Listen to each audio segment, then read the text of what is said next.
আসসালামু আলাইকুম। আজকে আমি আপনাদের সাথে শেয়ার করব কুড়মুড়ে মিষ্টি চিড়া ভাজার রেসিপি।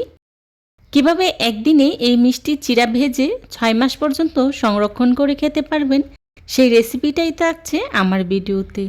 আশা করছি আমার আজকের এই রেসিপিটি আপনাদের কাছে খুবই ভালো লাগবে।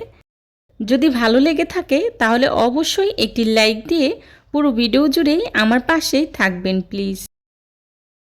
আজকের এই মজাদার এবং দুর্দান্ত স্বাদের কুড়মুড়ে মিষ্টি চিড়া ভাজা তৈরি করার জন্য প্রথমে আমি এখানে নিয়েছি চিড়া। আমি এখানে 4 কাপ পরিমাণে চিড়া নিয়েছি। আপনারা আপনাদের প্রয়োজন অনুযায়ী নিয়ে নেবেন। এবার চিড়াগুলোকে আমি খুব ভালো করে ভেজে নেব। ভাজার জন্যে চুলায় একটি প্যান বসিয়ে তার মধ্যে দিয়ে দিচ্ছি 2 কাপ চিড়া। এখন চিড়াটাকে আমি উল্টে পাল্টে খুব ভালো করে ভেজে নেব। দেখতেই পাচ্ছেন অনবরত নেড়েচেড়ে চিড়াটাকে আমি খুব ভালো করে ভেজে নিচ্ছি।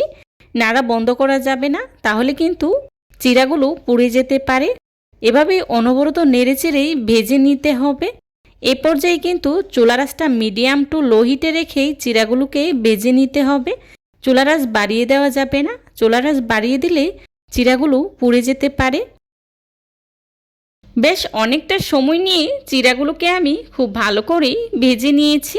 দেখতেই পাচ্ছেন চিড়া ভাজার পর কালারটা কিন্তু একদমই চেঞ্জ হয়ে এসেছে আর চিড়াগুলো মোচমোচে হয়ে গিয়েছে। এবার চিড়াগুলোকে আমি চুলা থেকে নামিয়ে নিচ্ছি। চুলা থেকে নামিয়ে একটি ছড়ানো ট্রেতে চিড়াগুলোকে আমি খুব ভালো করে ছড়িয়ে দিচ্ছি। সেমভাবে আমি বাকি চিড়াগুলোকেও ভেজে নেব। আমি চিড়াগুলোকে দুটি বেছে ভেজে নিয়েছি। আমি এখানে যে পাতলা চিড়াটা আছে ওইটা নিয়েছি, তাই চিড়াগুলো ভাজার সময় কিছুটা ভেঙে গিয়েছে। এখন একটি চালনির সাহায্যে এই চিড়াটাকে আমি চেলে নেব। তবে আপনারা চাইলে কিন্তু মোটা চিড়াটাও নিতে পারেন। কুড়মুড়ে মিষ্টি এই চিড়া ভাজাটা খেতে যে কতটা মজার হয়, যারা খান নাই একবার হলেও আমার রেসিপিটা ফলো করে বাসায় ট্রাই করবেন, তাহলে বুঝতে পারবেন খেতে কতটা মজার হয়।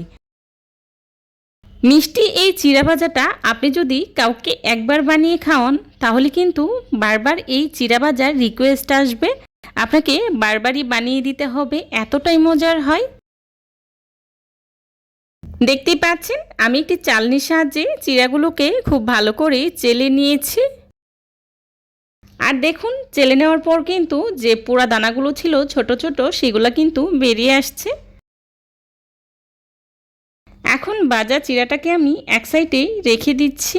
অন্যদিকে চুলায় একটি প্যান বসিয়ে দিয়ে দিচ্ছি চিনি 1 কাপ, তার সাথে দিয়ে দিচ্ছি 1/4 কাপ পানি, দিয়ে দিচ্ছি সামান্য কিছুটা লবণ। লবণটা অবশ্যই দেওয়ার চেষ্টা করবেন, এতে করে মিষ্টির ব্যালেন্স ঠিক থাকে। এখন এভাবে আমি কিছুক্ষণ রেখে দেব। চিনিটা যখন পুরোপুরি গলে আসবে আর পানির কালারটাও কিছুটা চেঞ্জ হয়ে আসবে, তখনই আমি নেড়েচেড়ে দিচ্ছি। দেখতেই পাচ্ছেন চিনিটা পুরোপুরি গলে যাওয়ার পর কিন্তু আমি নেড়েচেড়ে দিচ্ছি। এখন চিনির শিরাটা কিছুটা ঘন হয়ে আসা পর্যন্ত এভাবে অনবরত নেড়েচেড়ে জাল করে নেব। আমি বেশ কিছুটা সময় নিয়ে চিনির শিরাটাকে এভাবে অনবরত নেড়েচেড়ে জাল করে নিয়েছি। দেখতেই পাচ্ছেন চিনি শিরাটা অনেকটাই ঘন হয়ে এসেছে। এখন এর মধ্যেই দিয়ে দিচ্ছি আগে থেকে ভেজে রাখা চিড়ে। আমি অর্ধেকটা পরিমাণে চিড়ে দিয়ে দিচ্ছি। প্রথমে অর্ধেকটা পরিমাণে চিড়ে দিয়ে খুব ভালো করেই নেড়েচেড়ে মিশিয়ে নেব, তারপর আমি বাকি চিড়াটা অ্যাড করব। এভাবে করে যখন আপনি 2 বারে চিনির শিরায় চিড়াটা অ্যাড করবেন, তখন দেখতে পাবেন কিছুটা চিড়ায় চিনির শিরাটা লেগেছে আর কিছুটা চিড়ায় চিনির শিরাটা লাগেনি। এতে করে দেখবেন চিড়াটা খেতে খুবই ভালো লাগবে। এই পর্যায়ে কিন্তু আমি চুলাটা বন্ধ করে খুব ভালো করে নেড়েচেড়ে চিড়াটা মিশিয়ে নিচ্ছি। দেখতেই পাচ্ছেন অনবরত নেড়েচেড়ে কিন্তু চিড়াটা খুব ভালো করে চিনির শিরার সাথে মিশিয়ে নিতে হবে। একটা সময় দেখবেন চিড়াটা অনেকটাই ঝরঝরে হয়ে যাবে। দেখতেই পাচ্ছেন আমার চিড়াটা একদমই ঝরঝরে হয়ে গিয়েছে। এখন চিড়াটাকে আমি চুলা থেকে নামিয়ে এভাবেই রেখে দেব কিছুক্ষণের জন্যে। চিড়াটা যখন পুরোপুরি ঠান্ডা হয়ে আসবে তখন কিন্তু চিড়াটা একদমই ঝরঝরে হয়ে যাবে। কুড়মুড়ে এই মিষ্টি চিড়া ভাজাটা কিন্তু তৈরি করা খুবই সহজ।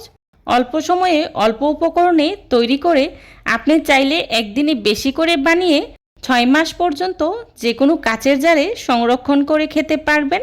আর খেতে খুবই মজার হয়, একদমই মচমচে কুড়মুড়ে হয়।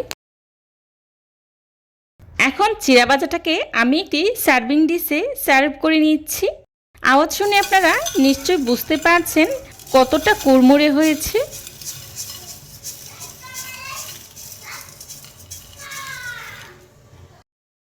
কুড়মুড়ে এই মিষ্টি চিড়া ভাজাটা খেতে যে কতটা মজার হয় সেটা আপনাদেরকে বলে বোঝানো সম্ভব না, সেটা শুধু খেয়ে উপলব্ধি করতে হবে। চেষ্টা করেছি খুবই সহজভাবে আজকের এই রেসিপিটি আপনাদের সাথে শেয়ার করার জন্যে। আশা করছি আমার আজকের এই রেসিপিটি আপনাদের কাছে খুবই ভালো লাগবে।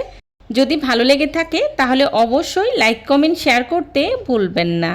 আপনাদের একটি লাইক এবং একটি কমেন্টস আমাদেরকে নতুন নতুন কন্টেন্ট তৈরি করতে অনেক উৎসাহিত করে। চাইলে কিন্তু আপনারা এই চিড়ার সাথে কিছুটা বাদাম ভাজাও অ্যাড করতে পারেন।